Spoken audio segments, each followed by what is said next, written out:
99వ కీర్తనలో కీర్తనకారుడు అంటా ఉన్నాడు, దేవుడు పరిశుద్ధుడు అని అంటా ఉన్నాడు. ఆయన నీతి న్యాయాలను జరిగించేవాడు అని చెప్తా ఉన్నాడు. యాకోబుకు నీతి న్యాయాలను జరిగించాడు అని అంటా ఉన్నాడు.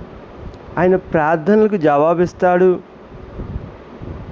అని చెప్తా ఉన్నాడు.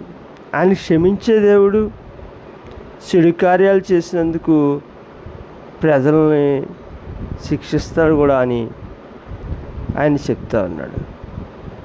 ఆయన పరిశుద్ధుడు, ఆయన్ని ఆరాధించాలి అని చెప్తా ఉన్నాడు. ఆయన మహోన్నతుడు అని చెప్తా ఉన్నాడు. ఆయన దేవుడు మిమ్మల్ని దీవించును గాక. ఆమేన్.